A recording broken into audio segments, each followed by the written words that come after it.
بسم اللہ الرحمن الرحیم۔ ڈیئر اسٹوڈنٹس، آج ہم انٹر پارٹ 1 کا سبق پڑھیں گے ملائکہ۔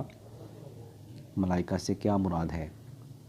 تو یہ تیسرا بنیادی عقیدہ ہے۔ تو سب سے پہلے لفظی تعریف کی بات کرتے ہیں۔ ملائکہ عربی زبان کا لفظ ہے جس کا واحد ملکن ہے، جس کا مطلب ہے قاصد یا فرشتہ، یعنی پیغام پہنچانے والا۔ تو قرآن مجید میں اس کے لیے رسول کا لفظ بھی استعمال ہوا ہے۔ تو اب ہم اصطلاحی تعریف کرتے ہیں۔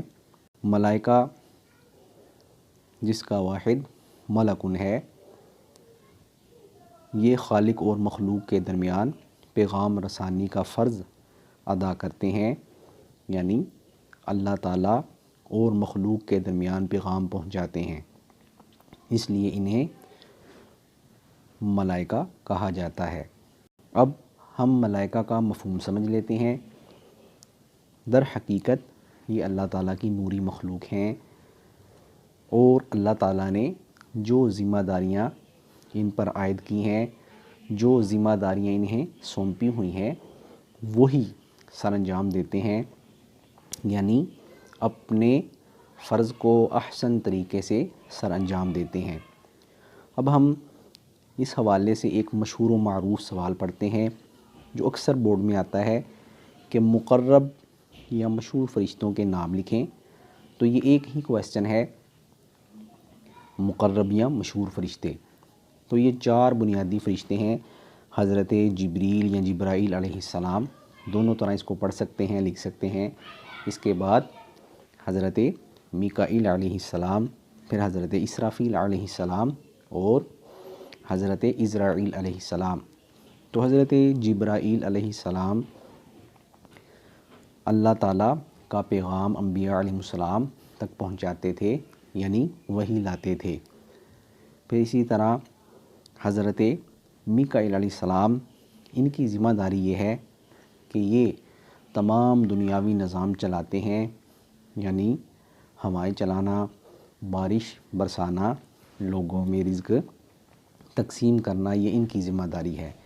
اس کے بعد حضرت اسرافیل علیہ السلام جو قیامت کے دن سور پھونکیں گے، اور سور اس خوفناک اور گرجدار آواز کو کہتے ہیں کہ جس کی وجہ سے تمام مخلوق ختم ہو جائے گی، اور جب دوبارہ سور کا حکم دیا جائے گا تو پھر اس آواز کی وجہ سے ساری مخلوق دوبارہ زندہ ہو جائے گی اور قیامت واقع ہو جائے گی۔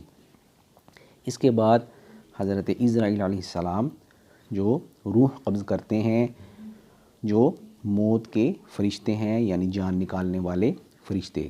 تو یہ 4 بنیادی فرشتے ہیں جن کو مقرب اور مشہور فرشتے کہا جاتا ہے۔ اس کے علاوہ بھی بے شمار فرشتے ہیں، مثلاً جنت کے فرشتے کو رضوان کہتے ہیں، جن کی جنت پر ڈیوٹی ہے۔ اس کے بعد دوزخ کے فرشتے کو مالک کہا جاتا ہے، جو دوزخ کے داروغہ ہیں۔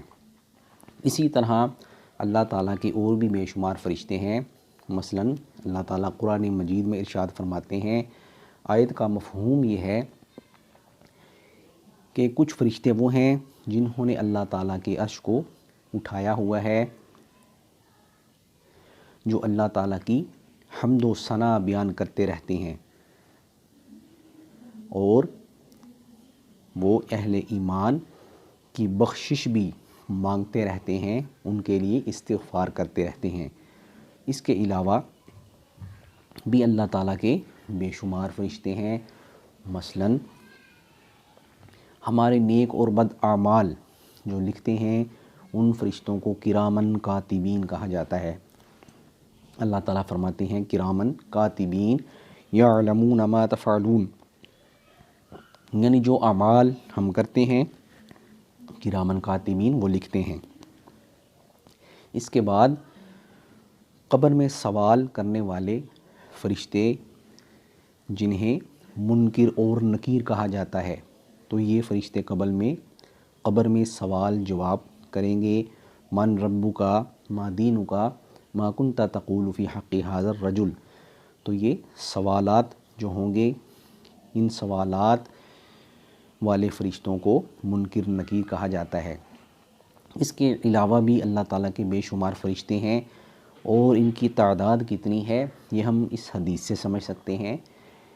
حدیث مبارکہ کا مفہوم یہ ہے کہ اللہ تعالیٰ کے بے شمار فرشتے ہیں۔ جو فرشتہ ایک بار حضور صلی اللہ علیہ وسلم کے روضہ اقدس پر حاضر ہوتا ہے، پھر اسے دوبارہ قیامت تک حاضری کا شرف نصیب نہیں ہوگا، یعنی اسے دوبارہ حاضری کا موقع نہیں ملے گا۔ تو ڈیئر اسٹوڈنٹس، اس حدیث مبارکہ سے ہم فرشتوں کی تعداد کا اندازہ لگا سکتے ہیں کہ اللہ تعالیٰ نے کتنے زیادہ فرشتے بنائے ہیں جو یہ سارا نظام چلا رہے ہیں اور اللہ تعالیٰ کے احکامات پر عمل کر رہے ہیں اور اپنے فرائض سر انجام دے رہے ہیں۔ تو ڈیئر اسٹوڈنٹس، آج ہم نے ملائکہ کے متعلق پڑھا ہے۔ مجھے امید ہے کہ آپ کو اس کی سمجھ آ گئی ہوگی۔ اللہ تعالیٰ آپ کا حامی و ناصر ہو، اللہ تعالیٰ آپ کو اچھے نمبروں میں کامیابی عطا فرمائے۔ والسلام علیکم ورحمۃ اللہ وبرکاتہ۔